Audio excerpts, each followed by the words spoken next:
जय माता दी। ओम नमः शिवाय। प्रिय भक्तगणों, आज शारदीय नवरात्रि का दूसरा दिन है और आज आश्विन माह शुक्ल पक्ष की द्वितीया तिथि है।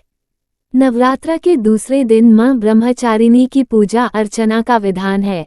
देवी दुर्गा का ये दूसरा रूप भक्तों एवं सिद्धों को अमोघ फल देने वाला है।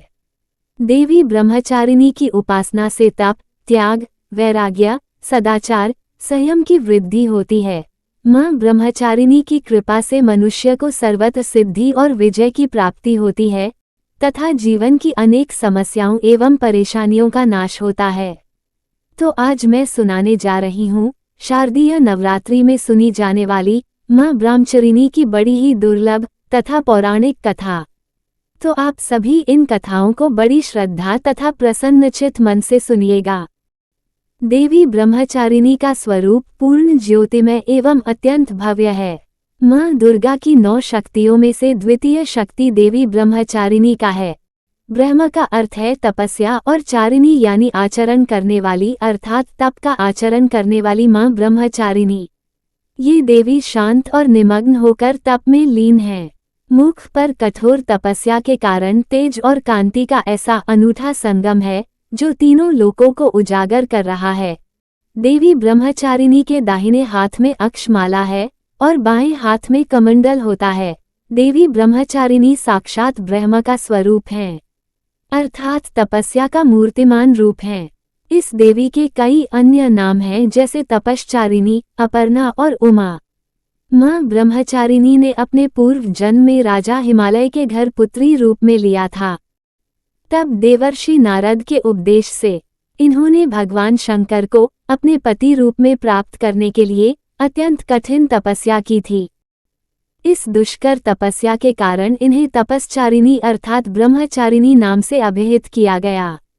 कथा के अनुसार 1000 वर्ष उन्होंने केवल फल मूल खाकर व्यतीत किए और 100 वर्षों तक केवल शाक पर निर्वाह किया था।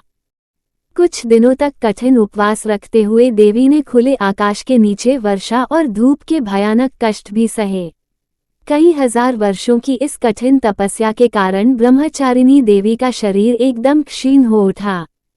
उनकी ये दशा देखकर उनकी माता मैना अत्यंत दुखी हुई और उन्होंने उन्हें इस कठिन तपस्या से विरक्त करने के लिए आवाज दी, उमा।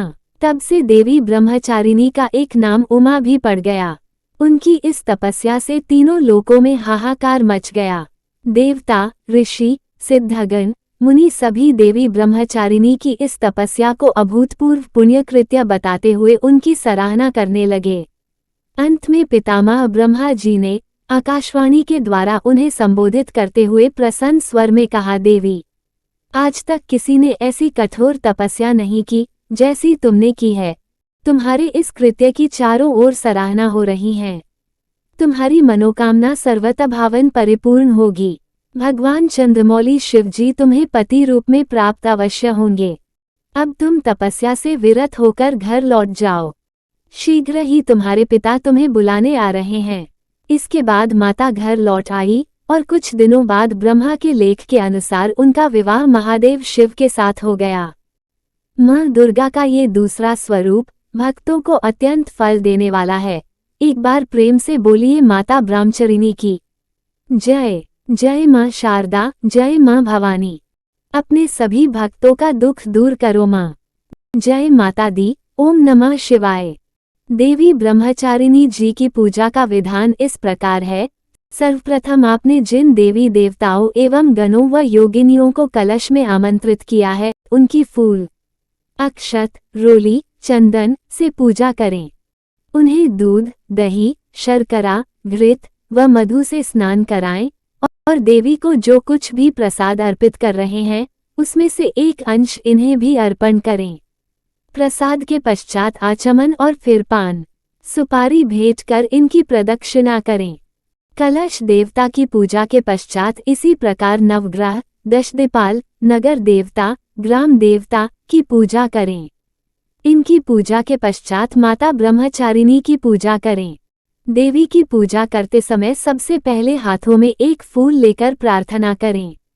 इसके पश्चात देवी को पंचामृत स्नान कराएं और फिर भांति भांति से फूल, अक्षत, कुमकुम, सिंदूर, अर्पित करें। देवी को लाल फूल काफी पसंद है। घी व कपूर मिलाकर देवी की आरती करें। अंत में क्षमा प्रार्थना करें।